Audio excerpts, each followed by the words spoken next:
خدا یسوع مسیح میں آپ سب کی سلامتی ہو۔ تو آج میں ابدیہ کی کتاب جو پرانے عہد نامہ میں سے ہے آپ کے ساتھ پڑھوں گی اور اس کا مختصر تعارف کرواتی ہوں۔ یہ کتاب 586 قبل از مسیح میں سقوط یروشلم کے بعد کے زمانہ میں لکھی گئی۔ اس وقت جنوب مشرق میں یہودا کا پرانا دشمن ادوم یروشلم کے زوال پر خوشیاں منا رہا تھا، اور اس نے یہودا کی شکستہ حالی سے فائدہ اٹھا کر حملہ آور کی مدد کی اور شہر کو لوٹا۔ اور ابدیہ نے نبوت کی کہ ادوم کو سزا ملے گی، وہ شکست کھائے گا اور اس کے ساتھ اسرائیل کی دوسری دشمن قوموں کا بھی یہی حال ہوگا۔ یہ اس کا مختصر تعریف ہے۔ میں ابھی اس کا پہلا باب پڑھوں گی۔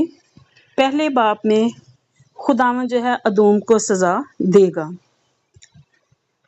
ہم نے خداوند سے خبر سنی اور قوموں کے درمیان ایلچی یہ پیغام لے گیا کہ چلو اس پر حملہ کریں۔ خداوند خدا ادوم کی بابت یوں فرماتا ہے کہ دیکھ، میں نے تجھے قوموں کے درمیان حقیر کر دیا ہے، تو نہایت ذلیل ہے۔ آئے چٹانوں کے شگافوں میں رہنے والے، تیرے دل کے گمنڈ نے تجھے دھوکہ دیا ہے۔ تیرا مکان بلند ہے اور تو دل میں کہتا ہے کون مجھے نیچے اتارے گا۔ خداوند فرماتا ہے اگرچہ تو عقاب کی مانند بلند پرواز ہو اور ستاروں میں اپنا آشیانہ بنائے، تو بھی میں تجھے وہاں سے نیچے اتاروں گا۔ اور اگر تیرے گھر میں چور آئیں یا رات کو ڈاکو آ گھسیں، تیری کیسی بربادی ہے، تو کیا وہ حسب خواہشی نہ لیں گے؟ اگر انگور توڑنے والے تیرے پاس آئیں تو کیا کچھ دانے باقی نہ چھوڑیں گے؟ عیسیٰ کا مال کیسا ڈھونڈ نکالا گیا اور اس کے پوشیدہ خزانوں کی کیسی تلاش ہوئی۔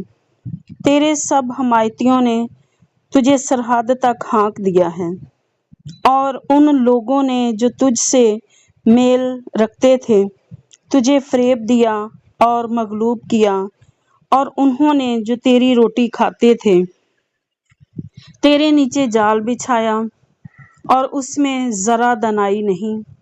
خداوند فرماتا ہے کیا میں اس روز ادوم سے داناؤں کو اور عقل مندوں کو کوہستان عیساؤ سے نابود نہ کروں گا؟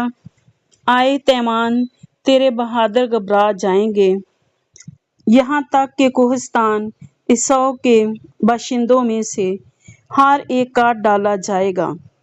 ادوم کی سزا کی جو وجوہات ہیں اس وقت کے باعث اور اس ظلم کے سبب سے جو تو نے اپنے بھائی یعقوب پر کیا ہے، تو خجالت سے ملبس اور ہمیشہ کے لیے نیست ہوگا۔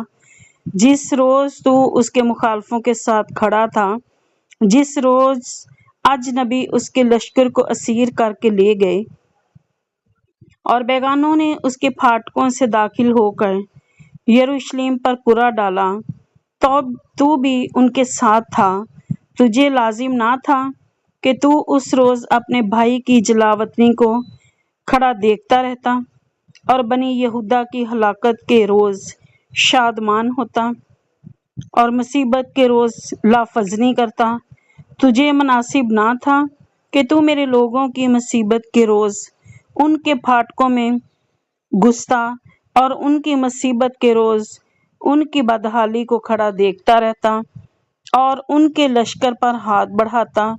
تجھے لازم نہ تھا کہ گھاٹی میں کھڑا ہو کر اس کے فراریوں کو قتل کرتا اور اس دکھ کے دن میں اس کے باقی ماندہ لوگوں کو حوالہ کرتا؟ کیونکہ سب قوموں پر خداوند کا دن آ پہنچا ہے، جیسا تو نے کیا ہے ویسا ہی تجھ سے کیا جائے گا۔ تیرا کیا تیرے سر پر آئے گا، کیونکہ جس طرح تم نے میرے کوہ مقدس پر پیا اسی طرح سب قومیں پیا کریں گی۔ ہاں پیتی اور نگلتی رہیں گی، اور وہ ایسی ہوں گی کہ گویا کبھی تھی ہی نہیں۔ لیکن جو بچ نکلیں گے کوہ صہیون پر رہیں گے، اور وہ مقدس ہوگا، اور یعقوب کا گھرانہ اپنی میراث پر قابض ہوگا۔ تب یعقوب کا گھرانہ آگ ہوگا، اور یوسف کا گھرانہ شعلہ، اور عیسیٰ کا گھرانہ بھوس، اور وہ اس میں بڑکیں گی اور اس کو کھا جائیں گے، اور عیسیٰ کے گھرانے میں سے کوئی نہ بچے گا، کیونکہ یہ خداوند کا فرمان ہے۔ اور جنوب کے رہنے والے کوہستان عیسیٰ اور میدان کے باشندے فلسطین کے مالک ہوں گے، اور وہ افرائیم اور سامریہ کے کھیتوں پر قابض ہوں گے، اور بنیامین جلحاد کا وارث ہوگا، اور بنی اسرائیل کے لشکر کے سب اسیر جو کنانیوں میں سارپت تک ہیں، اور یروشلم